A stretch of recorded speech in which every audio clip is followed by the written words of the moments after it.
Paltrocast. Good afternoon. How's your day going aside from, having to do press and talk about yourself a lot? Um, my day's going great. I got my dog walk out of the way, and my dog didn't escape despite many valiant efforts. So I'm doing okay. How are That's you, Darren?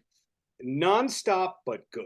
Is that a fair way to say it? That's Yes. omnibus. I can't speak today, but the bottom line is I've been a fan of your comedy for a long, long, long time, and I think it started with Tough Crowd with Colin Quinn, and then you kind of realize, oh, that person is not just a great stand-up, but they're actually writing the stuff that you're laughing at as well. What exactly was your first writing gig that took you from great stand-up to also person who's getting insurance and a pension and seeing writing the stuff that lots of people see and hear? Well, thank you. That's very sweet for you to say that. Tough Crowd was my first writing job, but Oh, because it was for Comedy Central, there was no pension yeah. or health insurance or anything. Comedy Central fought the being unionized as long as possible, so we never got that. But then I started writing for late night, and I got a job on after Tough Crowd did not get picked up for a third season, sadly. I got a job on Craig Ferguson's show, and that sort of got me my first health insurance. I was like, "Oh, this is nice. I didn't know this was possible." But the longest I've ever written for a show was Conan, and I wrote for Conan for the whole run of the TBS show, and that was like 11 years. Right. So IMDb is entirely incorrect when they say that you wrote for 70 or so episodes. So that's where we have Oh to yeah. say that out loud so the people reading your Wikipedia fix that on Wikipedia. I think IMDb is constantly off on stuff. I hope people don't actually think it's a good resource. It really isn't. No, so it calls your new special that's already out Untitled Laurie Kilmartin special. So that's not even correct, unfortunately. No. So when did you actually tape this special? And did you know the part two of that question? Did you know all along that it was going to be through Brian and Comedy Dynamics? Yeah, I mean, they asked if I wanted to do one in January of last year, and I felt like I had a full hour that I liked, and it wasn't taping till April, so I did have like 2 months to really, just focus on, making everything as short and clear as possible and funny, and so yeah, it was a Comedy Dynamics production, so and it was April of 2023 is when we shot it. Got it. Do you have a lot of new material brewing since then? Yeah, I mean, I always feel like it's not enough, but I do. Yes. Yeah, there's a story about that I'm working on that I almost gave up on, and then I started finding better punchlines for it, which is about the guy sitting next to me on a JetBlue flight that started jerking off. And it initially grossed people out so much that it was hard to like settle the audience down, but I kind of figured it out. And so now it's becoming a pretty long story. Fantastic, and looking forward to that. Now, something I'm curious about, as a veteran comic, and that's not a pejorative thing. I'm complimenting you as a veteran comic because most people go after 1 or 2 years. Oh, this didn't work. I'm done. Not Yeah. your case, and you're still thriving. So when some comics do a special, they go, "This is me retiring this material. I'm never doing it ever again." And then other comics go, "Well, I'm still going to do some of it for the near future." Is this special retiring that material? I'm the latter half. I mean, I don't understand how people do an hour and then have a new hour. Uh, Although I mean, I see people that are really famous touring like, "Hey, new stuff tour." So it's kind of letting the audience know this might not be as good. But I don't have that level of fame. I feel like a lot of times when I show up at a club, some people know who I am, and others were, harangued by their significant other to come to the club, and so I kind of have to do well. So um personally, I love getting rid of material when it's after it's been up. I feel like, oh, have people seen that? Like I get in my head about that. So as soon as I can dump jokes, I do. But I'm also not gonna, bomb for an hour on new stuff because I know people. It's hard to get out to a club, and I have a lot of parents in my audience, and they have to get sitters, and it's hard, And some people just don't leave the house anymore. So I'm so grateful that they do come to a show. I want to make sure they have a great show. So I'll do some older stuff, until I have completely replaced the entire hour. Wow. At this point in your career, do you have your strong 5 minutes for a benefit show and your strong 5 minutes for the corporate? Do you have all those different sets that you could do? Yeah, I mean, I don't do a ton of corporate. I would mostly, when I have done corporate stuff, I just talk to the audience. I do a lot of crowd work because people love it when you shit on their boss because they can't, and you're the comedian, so you can. Same with like military shows. If you find the officer in charge, like you don't even have to do a joke. You just start, railing on them a little bit, and the troops are happy. So, yeah, I guess I have. I always have some clean minutes I can do for whatever situation I'm in, if I have a day's notice, I can really be prepared. If it's an hour's notice, I'm going to have to, do a little work. But yeah, I have enough to pretty much do any kind of gig. That's awesome to hear. So what are you working on at the moment? Because to us, it's a new special. To you, it's done.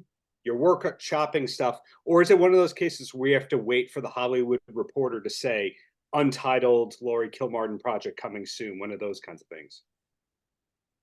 Um, I Right now I'm working on promoting the special and including like cutting up clips. I'm also working on growing my Instagram and TikTok following. So I'm cutting up a lot of crowd work clips. I'm just cutting like that's uh when I would hear initially how much comics were paying to have someone do their clips, I'm like, what are you?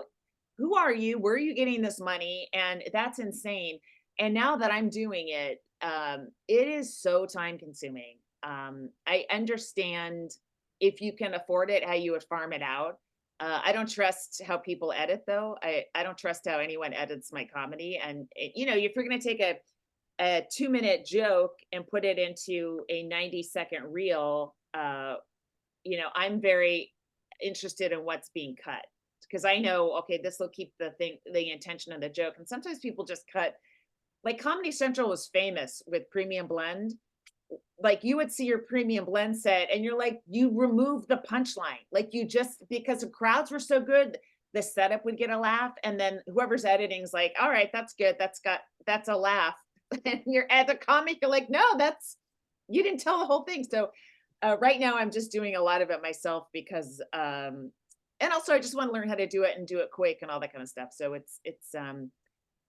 that's my project for the next couple months is to really become my own social media manager. I used to just, I like Twitter because it's fun and you can tweet jokes pretty easily or whatever. And video is not my uh it's not what I'm super comfortable with. I'm getting more comfortable with it, but it's just I'm more of a Twitter kind of gal, but Twitter doesn't bring people to clubs the way that Yeah.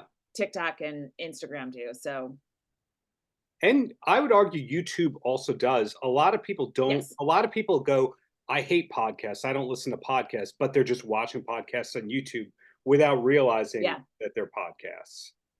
Yeah. It's interesting because recently quite a few men afterwards after a show will tell me they saw me on YouTube. And I mean I put stuff on YouTube too. But Sure. everyone is very focused on Instagram and TikTok. But I'm like, I think more men are watching YouTube than they are Instagram, or more middle-aged men, right? It seems like.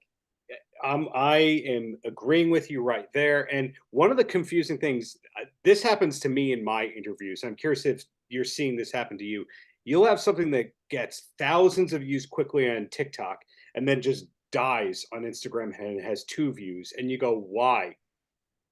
I don't know. It makes no sense. I'm looking at the same things. I'm like, I don't get it. Same hashtag, same everything. Yeah. I mean, if I could crack that and figure out, which hashtags would make a certain video, I'm just trying to give my little videos to people that would like them so that they will come to a show. That's what I I want. That's what I think every comic wants, right? I hear you loud and clear. Now, the other thing that I'm noticing with TikTok comedians posting their videos is the number of videos that have the fake laugh or they took the laugh from another person's special and it's not intended to be a joke. Have you ever noticed those before? Um, I haven't. I mean, maybe I've been fooled. Maybe they did a good job. I mean, I've seen plenty of comedy where people are laughing, and I'm like, really? I mean, maybe this isn't for me. But I didn't know if they were sweetening it or not. Um, yeah. I mean, I don't know. That's another level of hell. It's hard enough to work with the actual video without stealing audio from. It's like that seems like another hour of work for a 30-second video. So yeah, I can't imagine. Not on your agenda. And another area you found this actual author, not a self-published kind of author, an actual author. Do you have plans to do another book in the future, or are you one and done with the publishing industry like most people are? I'm two and done. Um, I wrote one called Shitty Mom back in 2012, and then I wrote another one called Dead People Suck, which is a comedy about my dad dying of Yes. cancer. And so the publishing industry is it's just as bad as, like, how many bad industries can I be a part of? Like this, especially the second book.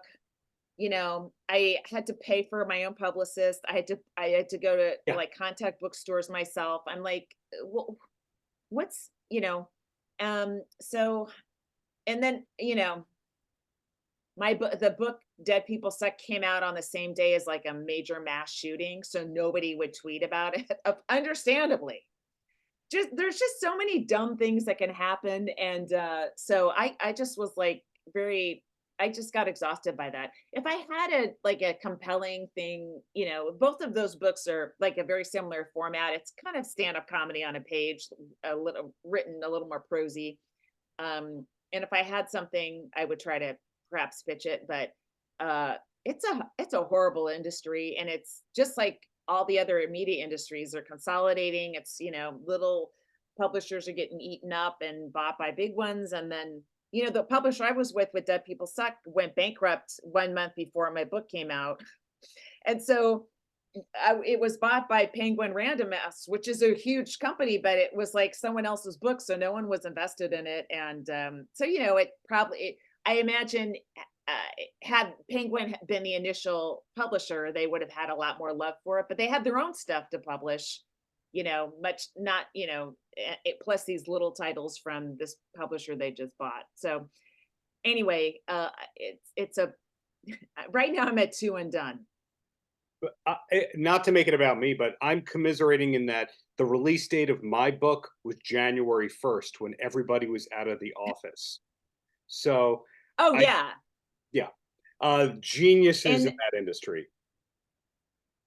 I, yeah, it's and the other thing is we're so used to having an instant I have a thought, it's going on Twitter, it's going yeah, up on stage. And the 9 to 10 month, 12-month delay between writing a sentence and seeing it published is, you know, that's also weird too.